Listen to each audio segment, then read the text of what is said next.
Le temps d'écran quotidien est devenu un indicateur important à suivre pour la santé de nos enfants. Mais plus encore que le temps total, il y a autre chose à prendre en compte. Le moment de l'exposition aux écrans. On sait qu'il faut mettre les écrans de côté avant de se coucher, mais il y a un autre conseil essentiel. Pas d'écran pendant le repas des enfants. Cette recommandation, je vous la donne sur la base des résultats édifiants de plusieurs travaux scientifiques. En premier lieu, une étude de l'INSERM réalisée en France avec cette conclusion claire. Quand on a la télévision allumée pendant les repas en famille, à l'âge de 2 ans, c'est associé à de moins bons scores de développement du langage. On constate aussi un moins bon développement cognitif global à 3 ans et demi. Et ce n'est pas la première fois que des chercheurs publient de tels résultats auxquels on peut donner diverses explications, notamment manger devant la télévision, ça réduit les interactions en famille, les échanges verbaux à un moment pourtant privilégié pour la discussion. Ce ralentissement du développement cognitif de l'enfant, ce n'est pas le seul risque de manger en regardant des écrans. On a observé chez les tout petits une association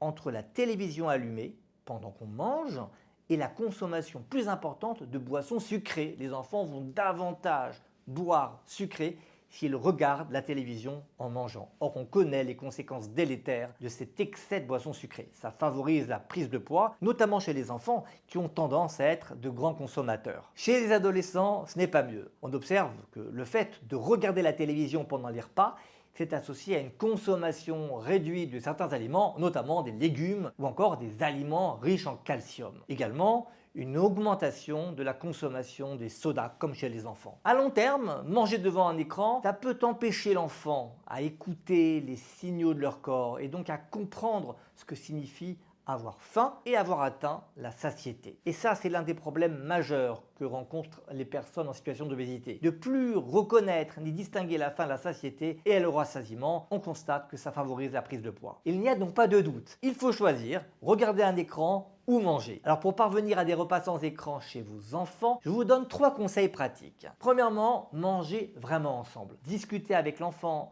faites-le intervenir, posez-lui des questions pour qu'il ne ressente pas le besoin de porter son attention sur autre chose tel qu'un écran. Deuxièmement, levez les pressions. Laissez l'enfant gérer son appétit sans le forcer à manger. Cela lui évitera de chercher un refuge dans les images de la télévision ou d'une tablette. Troisièmement, instaurez une règle en dehors des repas.